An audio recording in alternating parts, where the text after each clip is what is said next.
നമ്മുടെ ഒരു സുഹൃത്ത് ചോദിച്ച ചോദ്യമാണ് കേട്ടോ. ആ പുള്ളിക്കാരൻ +2 ഒക്കെ കഴിഞ്ഞിട്ടിരിക്കുകയാണ്, ഡിഗ്രിക്ക് ചേരാനിരിക്കുന്നു.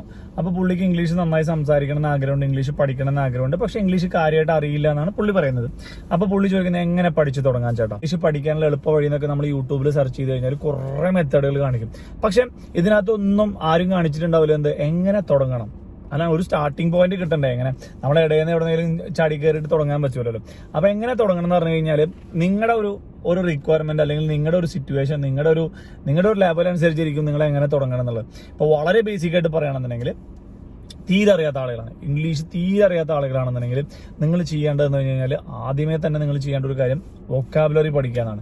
അപ്പോൾ ഞാൻ ഇന്നാളൊരു വൊക്കാബുലറി പഠിക്കുക എന്നുള്ളൊരു ടേം ഇട്ട വഴിക്കന്നെ അതിനകത്തൊരു പുള്ളി കമന്റ് ചെയ്തു, ഈ വൊക്കാബുലറി എന്ന് പറഞ്ഞാൽ പോലും എന്താണെന്നും അറിയാത്ത ആളുകൾ നമ്മുടെ നാട്ടിലുണ്ട് ചേട്ടാ, അപ്പോൾ അതുകൊണ്ട് നിങ്ങൾ അതും കൂടി ഒന്ന് എക്സ്പ്ലെയിൻ ചെയ്താൽ നന്നായിരിക്കും എന്ന് പറഞ്ഞു. അപ്പോൾ എനിക്ക് മനസ്സിലായി തീരെ ഇംഗ്ലീഷ് അറിയാത്ത ഒരുപാട് ആളുകളുണ്ട് അല്ലെ.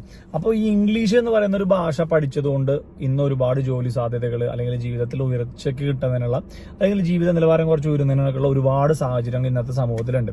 അപ്പോൾ ഇംഗ്ലീഷ് തീർച്ചയായിട്ടും നമുക്ക് എല്ലാവർക്കും ആവശ്യമുള്ള ഒരു സംഭവം തന്നെയാണ്. അപ്പോൾ തുടക്കക്കാരായിട്ടുള്ള ആളുകളാണെന്നുണ്ടെങ്കിൽ നമ്മൾ ആദ്യം ചെയ്യേണ്ടത് ഇംഗ്ലീഷ് വാക്കുകൾ പഠിക്കുക എന്നുള്ള സംഭവമാണ്. വൊക്കാബുലറി എന്നൊക്കെ നമ്മൾ പറയുന്ന പോലെ ഇംഗ്ലീഷിൽ നിങ്ങൾക്ക് ആവശ്യപ്പെട്ട അല്ലെങ്കിൽ നിങ്ങൾക്ക് ദൈനംദിന ജീവിതത്തിൽ ഡെയിലി ലൈഫിൽ ആവശ്യമുള്ള കുറേ വാക്കുകളുണ്ട്. അപ്പോൾ ഈ വാക്കുകളൊക്കെ നമ്മൾ പഠിച്ചെടുക്കണം. അപ്പോൾ ഇതെങ്ങനെ പഠിച്ചെടുക്കണം എന്ന് ചോദിച്ചു കഴിഞ്ഞാൽ ആ വാക്കുകളൊക്കെ നിങ്ങൾ ആദ്യമേ തന്നെ മലയാളത്തിൽ ഒരു പേപ്പറിലോ ഒരു പുസ്തകത്തിലോ അല്ലെങ്കിൽ മൊബൈലിലോ നോട്ട് ചെയ്ത് വെക്കുക. അതായത് ഇന്ന വാക്കുകളാണ് എനിക്ക് നോർമലി ഞാൻ എൻ്റെ ജീവിതത്തിൽ ഉപയോഗിക്കുന്നത്. അപ്പോൾ ഒരു ദിവസം തന്നെ നിങ്ങളുടെ ഒരു ദിവസത്തെ ഒരു ലൈഫ് എടുത്തു കഴിഞ്ഞാൽ തന്നെ നിങ്ങൾ ഉപയോഗിക്കുന്ന ഒരുപാട് വാക്കുകൾ, നിങ്ങൾ സ്ഥിരമായിട്ട് റിപ്പീറ്റ് ചെയ്ത് ഉപയോഗിക്കുന്ന, ആവർത്തിച്ച് ഉപയോഗിക്കുന്ന ഒരുപാട് വാക്കുകൾ കിട്ടും. അപ്പോൾ ഈ വാക്കുകളുടെ ഒക്കെ ഇംഗ്ലീഷ് വാക്ക് ചിലപ്പോൾ നമുക്ക് എല്ലാവർക്കും അറിയണമെന്നില്ല. നമ്മൾക്ക് പലപ്പോഴും തോന്നുന്ന ഒരു കാര്യം എന്താണെന്ന് അറിയോ, നമ്മളിങ്ങനെ മനസ്സിലായിരിക്കും ഇന്നൊരു സിറ്റുവേഷനിൽ നമുക്ക് ഇന്നൊരു ഡയലോഗ് പറയാലേന്ന്. അപ്പോൾ നമ്മൾ ആ ഒരു ഡയലോഗ് പറഞ്ഞു തുടങ്ങുമ്പോഴാവും നമുക്ക് മനസ്സിലാവുക, ഇന്നൊരു മലയാളം വാക്കിന് എനിക്ക് വേണ്ട കറക്റ്റ് ഇംഗ്ലീഷ് വാക്ക് എനിക്ക് അറിയില്ല എന്നുള്ളത്. അപ്പോൾ അത്തരത്തിലുള്ളൊരു ഇംഗ്ലീഷ് വാക്ക് കിട്ടാതെ വരുമ്പോൾ നമ്മൾ സ്റ്റക്കാവും. ഇങ്ങനെയാണ് തുടക്ക കാലഘട്ടങ്ങളിൽ നമ്മൾ ഇംഗ്ലീഷ് സംസാരിച്ച് തുടങ്ങുമ്പോൾ പെട്ടെന്ന് സ്റ്റക്കാവുക. കാരണം നമ്മൾ പെട്ടെന്ന് പറയാൻ കിട്ടാതെ നിൽക്കും. നമുക്ക് എന്ത് പറയണം എന്നറിയില്ല, ഏത് വാക്ക് ഉപയോഗിക്കണം എന്നറിയില്ല. അപ്പോൾ നമ്മൾ അതിനെ അഡ്ജസ്റ്റ് ചെയ്യാൻ വേണ്ടി വേറൊരു വാക്ക് ഉപയോഗിക്കുമ്പോൾ ആ സെന്റൻസിന്റെ അർത്ഥം കംപ്ലീറ്റ് മാറിപ്പോകും. അപ്പോൾ ആദ്യമേ നമ്മൾ ചെയ്യേണ്ടത് ഇംഗ്ലീഷിലുള്ള വാക്കുകൾ പഠിച്ചെടുക്കുക. അപ്പോൾ നമ്മൾ ഒറ്റയടിക്ക് ഇവിടെ എല്ലാ വാക്കുകളും കാണാപ്പാടം ബൈഹാർട്ട് ഡിക്ഷണറി നോക്കിയിരുന്ന് പഠിച്ചിട്ട് ഒരു കാര്യമില്ല. നമ്മൾ ആവശ്യമുള്ള വാക്കുകൾ എഴുതി വെച്ചിട്ട് ആ വാക്കുകളുടെ ഇംഗ്ലീഷ് വാക്ക് പഠിക്കുക. പ്ലസ് ആ ഇംഗ്ലീഷ് വാക്ക് വെച്ചിട്ട് വരുന്ന 2-3 ഇംഗ്ലീഷ് സെന്റൻസുകൾ ഉണ്ടാവും. അത് നിങ്ങൾ വായിച്ചു വെക്കണം. കാരണം എന്താ വെച്ച് കഴിഞ്ഞാൽ ആ വാക്കുകൾ ഒരു സെന്റൻസിൽ വരുമ്പോൾ അതിന്റെ അർത്ഥം എങ്ങനെയാണ് വരുന്നത് അല്ലെങ്കിൽ അർത്ഥം എങ്ങനെയാണ് എന്നുള്ളതൊക്കെ നിങ്ങൾക്ക് മനസ്സിലാവണ്ടേ. അപ്പൊ നിങ്ങൾ ജസ്റ്റ് സെന്റൻസുകളും കൂടി അതിന്റെ കൂടെ പഠിച്ചു വെക്കണം. അടുത്തൊരു സംഭവമാണ് കേട്ടോ ഈ തുടക്കക്കാർ, നിങ്ങൾ ഒരു പഠിക്കാൻ ആഗ്രഹിക്കുന്ന വ്യക്തികൾക്ക് വേണ്ടിയിട്ടുള്ള സംഭവം ഞാൻ പറയാം. ഒരു 5 മിനിറ്റ് എന്ന് പറഞ്ഞു കഴിഞ്ഞാൽ നമ്മൾക്ക് ഏകദേശം 1-2 പേജൊക്കെ ഒരു പുസ്തകം വായിക്കാനായിട്ട് സാധിക്കും. അപ്പോൾ ഞാൻ സജസ്റ്റ് ചെയ്യണത് നിങ്ങൾ ന്യൂസ് പേപ്പർ വായിക്കണം എന്ന് യാതൊരു നിർബന്ധമില്ല കേട്ടോ. കാരണം എല്ലാവരും പറയും നിങ്ങൾ ന്യൂസ് പേപ്പർ വായിക്കുന്നു. നമ്മൾ ഇംഗ്ലീഷ് പഠിക്കാന്നാണ് നമ്മുടെ ആഗ്രഹം അല്ലെ, അല്ലാതെ ജനറൽ നോളജ് കൂട്ടാൻ വേണ്ടിയിട്ട് ന്യൂസ് പേപ്പർ വായിക്കുക എന്നുള്ളത്. ന്യൂസ് പേപ്പർ വായിക്കുന്നത് പൊട്ടാണ് അല്ലെങ്കിൽ ചെയ്യരുത് എന്നല്ല കേട്ടോ ഞാൻ പറഞ്ഞതിന്റെ അർത്ഥം. അതായത് ഇംഗ്ലീഷ് പഠിക്കാൻ വേണ്ടി നിങ്ങൾ ന്യൂസ് പേപ്പർ വായിച്ചു കഴിഞ്ഞാൽ അതിനൊരു പ്രശ്നമുണ്ട്. നമ്മൾ ന്യൂസ് പേപ്പർ ഒക്കെ വായിച്ചിട്ട് ഇംഗ്ലീഷ് പഠിക്കാൻ ശ്രമിച്ചു കഴിഞ്ഞാൽ എന്ത് സംഭവിക്കുന്നത് വെച്ച് കഴിഞ്ഞാൽ ന്യൂസ് പേപ്പറിൽ ഉപയോഗിക്കുന്ന ഭാഷ എന്ന് പറയുന്നത് ഒരു അച്ചടി ഭാഷയാണ്. അച്ചടി ഭാഷ എന്ന് പറഞ്ഞു കഴിഞ്ഞാൽ നമ്മൾ ഈ വാർത്തകളിൽ കാണുമ്പോൾ, ചർച്ചകളിൽ കാണുന്ന അല്ലെങ്കിൽ പ്രാസംഗികന്മാർ പ്രസംഗിക്കുമ്പോൾ ഉപയോഗിക്കുന്ന അത്തരത്തിലുള്ള ഒരു അച്ചടി ഭാഷയാണ് അതിനകത്ത് ഉപയോഗിക്കുന്നത്. നമ്മളൊരു നോർമൽ ജീവിതത്തിൽ അല്ലെങ്കിൽ നമ്മൾ സാധാരണ ഒരു ജീവിക്കുന്ന ഒരു വ്യക്തി മറ്റൊരാളെ കണ്ടുമുട്ടുമ്പോൾ അത്തരത്തിലുള്ള ഒരു സംഭാഷണം തീർച്ചയായിട്ടും ഉണ്ടാവില്ല. അപ്പൊ നിങ്ങൾ ഉദാഹരണത്തിന് ഒരു മലയാള പത്രം എടുത്തിട്ട് വായിച്ചു നോക്കിയാൽ തന്നെ നിങ്ങൾ നോർമലി ഒരു ഹെഡിങ് വായിച്ചതിന് ശേഷം നിങ്ങളത് മറ്റൊരാളോട് പറയുമ്പോൾ അതിൽ അച്ചടിച്ച അതേ ഭാഷയിലായിരിക്കില്ല നിങ്ങൾ മറ്റൊരാളോട് പറയുന്നത് അല്ലെ. മുഖ്യമന്ത്രി ഉപയോഗിച്ച പദപ്രയോഗം ശരിയായില്ല എന്നുള്ള വിലയിരുത്തലാണ് സമിതി കണ്ടെത്തിയത് എന്നൊക്കെ നമ്മൾ പറയാം. അപ്പൊ നമ്മൾ സാധാരണഗതിയിലൂടെ മുഖ്യമന്ത്രി പറഞ്ഞു ശരിയല്ലേട്ടാ അങ്ങനെ, പക്ഷെ ഒരിക്കലും ഒരു പേപ്പറിൽ അച്ചടിച്ച് വരില്ല. അങ്ങനെ അച്ചടിച്ച് വരും എങ്ങനെയാണെന്നറിയോ, നമ്മൾ ഒരു ഫിക്ഷൻ ബുക്കുകൾ വായിക്കുകയാണെന്നുണ്ടെങ്കിൽ അല്ലെങ്കിൽ ഒരു സ്റ്റോറി ബുക്ക് വായിക്കുകയാണെന്നുണ്ടെങ്കിൽ അതിനകത്ത് ഉപയോഗിക്കുന്ന ഡയലോഗുകൾ മിക്കതും പലപ്പോഴും നമ്മുടെ ഡേ ടു ഡേ ലൈഫിൽ ഉപയോഗിക്കുന്ന ഡയലോഗുകളായിരിക്കും. അപ്പൊ നിങ്ങളൊരു തുടക്കക്കാരാണെന്നുണ്ടെങ്കിൽ നിങ്ങൾ വായിച്ചു പഠിക്കേണ്ടത് അല്ലെങ്കിൽ വായിക്കേണ്ടത് കുഞ്ഞു കുട്ടികൾക്കുള്ള ഇംഗ്ലീഷ് പുസ്തകങ്ങൾ, സ്റ്റോറി ബുക്കുകൾ അല്ലെങ്കിൽ അത്തരത്തിൽ നിങ്ങൾക്ക് ഇൻട്രസ്റ്റിംഗ് ആയിട്ടുള്ള ഒരു ടോപ്പിക്. ഇപ്പൊ നിങ്ങൾ വണ്ടികൾ ഇഷ്ടമുള്ള ആളുകളാണെന്നുണ്ടെങ്കിൽ വണ്ടികളെ പറ്റി വായിക്കുക. നിങ്ങൾക്ക് എന്താണോ ഇഷ്ടം നിങ്ങളത് വായിക്കുക. നമ്മുടെ ആഗ്രഹം നിങ്ങളത് വായിച്ച് നിങ്ങളുടെ അറിവ് കൂടണമെന്നല്ല നമ്മുടെ ആഗ്രഹം. നമ്മുടെ ആഗ്രഹം എന്താണ്? അത് വായിച്ചിട്ട് ഓരോ ഇംഗ്ലീഷിന്റെ ഒരു പ്രയോഗങ്ങൾ നമ്മുടെ മനസ്സിൽ ഇങ്ങനെ കയറി പറ്റും. ഇതൊക്കെ നമ്മുടെ ബ്രെയിനിൽ നമ്മൾ ഇതിനൊക്കെ ഫീഡ് ചെയ്യാണല്ലോ. അപ്പൊ അത് ഒരു ദിവസം 5 മിനിറ്റ് മുതൽ 10 മിനിറ്റ് വരെ ഏതെങ്കിലും ഒരു പുസ്തകം, ഇഷ്ടപ്പെട്ട ഏതെങ്കിലും ഒരു പുസ്തകം നിങ്ങൾ വായിക്കാം. അടുത്തൊരു മെത്തേഡ് ആട്ടോ, സിനിമ കാണാം. ഇംഗ്ലീഷ് പഠിക്കാൻ വേണ്ടിയിട്ട് സിനിമ കാണാൻ എല്ലാവരും പറയും. അപ്പൊ നമ്മൾക്ക് ഒരുപാട് ചോദ്യങ്ങൾ വരും. ഏത് സിനിമ കാണണം, എങ്ങനെ സിനിമ കാണണം, അല്ലെങ്കിൽ എന്താണ് ചെയ്യേണ്ടത്, കണ്ടു കഴിഞ്ഞാൽ എങ്ങനെയാണ് നമ്മൾ ഇംഗ്ലീഷ് പഠിക്കുക, ഇങ്ങനെ കുറെ ചോദ്യങ്ങളൊക്കെ എല്ലാവർക്കും വരും. ഏത് സിനിമ കാണണം എന്ന് ചോദിച്ചു കഴിഞ്ഞാൽ നിങ്ങൾക്ക് ഇഷ്ടമുള്ള സിനിമ കാണാം. പക്ഷെ കഴിവതും ആക്ഷൻ പടങ്ങൾ ഒഴിവാക്കാൻ ശ്രമിക്കുക. കാരണം എന്താണെന്നറിയോ, ആക്ഷൻ പടങ്ങൾ ഒരു മനസ്സിലാവാത്ത ഇതിപ്പോൾ നമ്മളൊരു ചൈനീസ് ഭാഷയുടെ ആക്ഷൻ പടം കണ്ടു, അല്ലെങ്കിൽ ഒരു ജാപ്പനീസ് ഭാഷയുടെ ആക്ഷൻ പടം കണ്ടു, നമുക്ക് ഒരുവിധം കഥ മനസ്സിലാവും. കാരണം ആക്ഷനാണ് കംപ്ലീറ്റ്. അപ്പം നമുക്ക് അതിന്റെ സെന്റൻസുകൾ മുഴുവൻ, നമുക്ക് അതിലുള്ള സെന്റൻസുകൾ മുഴുവൻ മനസ്സിലാവണമെന്നില്ല, നമുക്ക് ആ കഥ മനസ്സിലാവും. പക്ഷെ നമ്മൾ കാണേണ്ടത് കുറച്ച് ഡ്രാമ ടൈപ്പ്, അല്ലെങ്കിൽ ഒരു ഫിക്ഷൻ മൂവീസ്, അല്ലെങ്കിൽ അത്തരത്തിലുള്ള എന്തെങ്കിലും കുറച്ച് ഡയലോഗുകൾ കൂടുതലുള്ള മൂവികൾ കണ്ടു കഴിഞ്ഞാൽ നമ്മൾക്ക് എന്തുണ്ടാവും, നമുക്ക് കുറച്ചുകൂടെ അവർ പറയുന്ന സംസാരം മനസ്സിലാവും.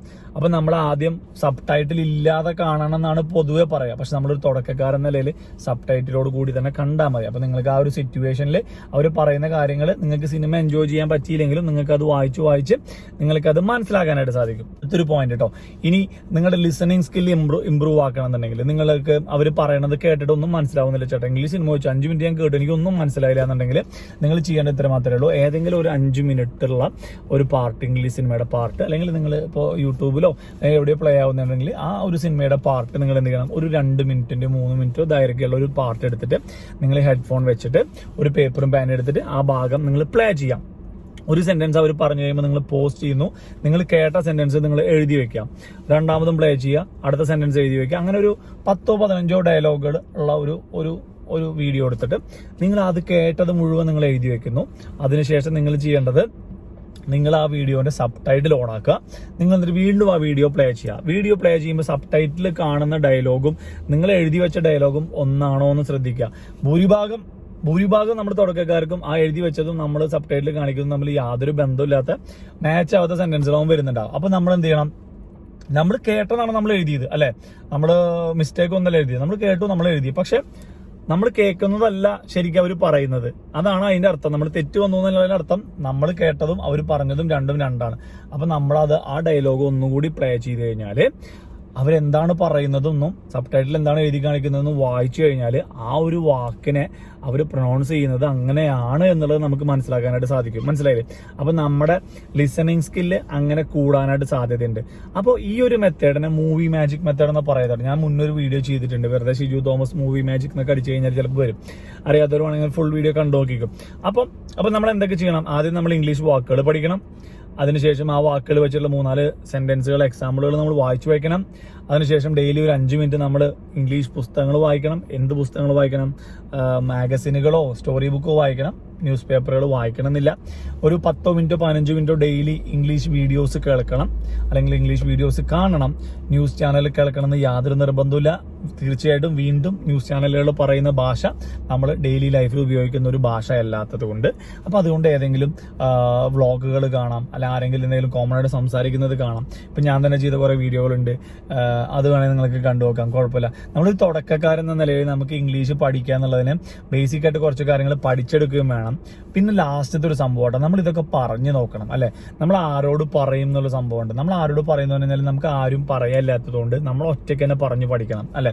നമുക്ക് ഒറ്റയ്ക്ക് അങ്ങനെ പറഞ്ഞു പഠിക്കാൻ സാധിക്കും. നമ്മളൊരു കണ്ണാടിയുടെ മുമ്പിൽ പോയി നിന്നിട്ട് നമ്മളൊരു ഫ്രണ്ടിനെ കണക്കാക്കിയിട്ട് നമ്മൾ ആ കണ്ണാടിയിൽ നോക്കിയിട്ട് എന്തെങ്കിലും നമുക്ക് ഇഷ്ടപ്പെട്ട ടോപ്പിക് എന്തെങ്കിലും പറയാം. ഇനി കണ്ണാടിയിൽ നോക്കി പറയാൻ ആഗ്രഹമില്ലാത്ത വ്യക്തിയാണെന്നുണ്ടെങ്കിൽ എല്ലാവരുടെ കയ്യിലും മൊബൈൽ ഫോൺ ഉണ്ട്. മൊബൈൽ ഫോണിൽ വെറുതെ വീഡിയോ ഓൺ ആക്കുക, സെൽഫി ക്യാമറ ഓൺ ആക്കുന്നു. നിങ്ങൾക്ക് വായ തോന്നിയത് നിങ്ങൾക്ക് പറയാം. കാരണം നിങ്ങളുടെ മൊബൈലാണ്, നിങ്ങളുടെ ക്യാമറയാണ്, നിങ്ങളുടെ സൗകര്യമുള്ള സ്ഥലമാണ്, നിങ്ങൾ ആരും നോക്കുന്നില്ല. നിങ്ങൾ ഇതിൽ എന്ത് തെറ്റ് പറഞ്ഞാലും ആരും നിങ്ങളെ വിമർശിക്കാനോ നിങ്ങളെ കുറ്റം പറയാനോ വരുന്നില്ല. അപ്പൊ നിങ്ങൾ പഠിച്ച ഇംഗ്ലീഷ് വാചകങ്ങളൊക്കെ വെച്ചിട്ട്, അല്ലെങ്കിൽ നിങ്ങൾ പഠിച്ച വാക്കുകളൊക്കെ വെച്ചിട്ട് നിങ്ങൾ ഒരു സെന്റൻസ് ഉണ്ടാക്കിയിട്ട്, നിങ്ങൾ എന്നൊരു സിറ്റുവേഷൻ ഉണ്ടാക്കിയിട്ട് ആ സിറ്റുവേഷന് മാച്ച് ആവുന്ന രീതിയിൽ കാലക്കനായിട്ട് പറഞ്ഞു പഠിക്കുക. ഇത് പഠിച്ചു കഴിഞ്ഞാൽ നിങ്ങൾ പറയുന്നതിൽ ഒരുപാട് മിസ്റ്റേക്കുകൾ ഉണ്ടാവും, ഇല്ലാന്ന് പറയുന്നില്ല. പക്ഷെ നാളെ ഒരാളുടെ മുമ്പിൽ പോയിട്ട് ഇംഗ്ലീഷ് സംസാരിക്കേണ്ട ഒരു അവസ്ഥ വന്നു കഴിഞ്ഞാൽ, ഒരു സിറ്റുവേഷൻ വന്നു കഴിഞ്ഞാൽ നിങ്ങൾക്ക് ഇംഗ്ലീഷിൽ സംസാരിക്കാനുള്ള ഒരു കോൺഫിഡൻസ് ലെവൽ തീർച്ചയായിട്ടും മുകളിലോട്ട് വരുന്നതാണ്. അപ്പോൾ ഇത്രയും കാര്യങ്ങളൊക്കെയാണ് ബേസിക് ആയിട്ട് നമ്മളൊരു തുടക്കക്കാരെന്ന നിലയിൽ നിങ്ങൾക്ക് പറഞ്ഞു തരാനുള്ള എനിക്കറിയാവുന്ന കുറച്ച് കാര്യങ്ങൾ പറഞ്ഞു തന്നത്. അപ്പോൾ ഇതൊക്കെ ട്രൈ ചെയ്ത് നോക്കി. ഇതൊക്കെ എന്താണെന്നറിയോ, കേൾക്കുമ്പോൾ മെത്തേഡുകളോ 1 by 1 മെത്തേഡായിട്ട് നിങ്ങൾക്ക് തോന്നും. അപ്പോൾ നിങ്ങൾ ഒരാഴ്ച ഉപയോഗിച്ച് നോക്കിയിട്ട് ഒരാഴ്ച ട്രൈ ചെയ്ത് നോക്കിയിട്ട് നിങ്ങൾ പറയും ചേട്ടാ ഇനി വേറെ എന്തെങ്കിലും മെത്തേഡ് ഉണ്ടോ. നമ്മൾ ഈ മെത്തേഡുകളൊന്നും നമ്മൾ നേരത്തെ പറഞ്ഞ പോലെ ഒരു 100 മീറ്റർ ഓട്ടമല്ല, ഇതൊരു മാരത്തോൺ ആണ്. അപ്പോൾ നിങ്ങളെല്ലാവരും കുറച്ച് നാൾ കണ്ടിന്യൂസ് ആയിട്ട് പ്രാക്ടീസ് ചെയ്തിട്ട് അതിൻ്റെ ഒരു ഇമ്പ്രൂവ്മെന്റ് അറിയണമെന്നുണ്ടെങ്കിൽ നമ്മളൊരു വിത്ത് കുഴിച്ചിട്ട് വെള്ളം ഒഴിച്ചിട്ട് നമ്മൾ ഇടയ്ക്കിടയ്ക്ക് അതിനെ പറിച്ച് നോക്കില്ലല്ലോ വേര് വന്നോ എന്നുള്ളത്. അപ്പോൾ അതിന് കുറച്ച് നാൾ അങ്ങനെ വളരാൻ അനുവദിച്ച് കൊടുത്തുന്ന പോലെ കുറച്ച് നാൾ നിങ്ങൾ ഈ കാര്യങ്ങളൊക്കെ പ്രാക്ടീസ് ചെയ്തതിന് ശേഷം നിങ്ങളുടെ ഇംഗ്ലീഷ് തീർച്ചയായിട്ടും ഇമ്പ്രൂവ് ആയിട്ടുണ്ടാവും. അതിന്റെ വ്യത്യാസം മനസ്സിലാക്കണമെന്നുണ്ടെങ്കിൽ നിങ്ങൾ ഡേ 1 മുതൽ ഇങ്ങനെ മൊബൈലിൽ വീഡിയോ പിടിച്ചിട്ടുണ്ടെങ്കിൽ ഒരു ഡേ 30 അല്ലെങ്കിൽ ഡേ 40 ഡേ 50 ആകുമ്പോൾ ഒന്നാമത്തെ ഡേയിലെ വീഡിയോയും 50ാമത്തെ ഡേയിലെ വീഡിയോയും തമ്മിൽ നിങ്ങൾ കമ്പയർ ചെയ്ത് കഴിഞ്ഞാൽ നിങ്ങൾക്ക് ഒരു ഡ്രാസ്റ്റിക് ആയിട്ടുള്ള ഒരു ട്രമൻഡസ് ആയിട്ടുള്ള ഒരു ചേഞ്ച് നിങ്ങൾക്ക് തന്നെ ഫീൽ ചെയ്യാനായിട്ട് സാധിക്കും.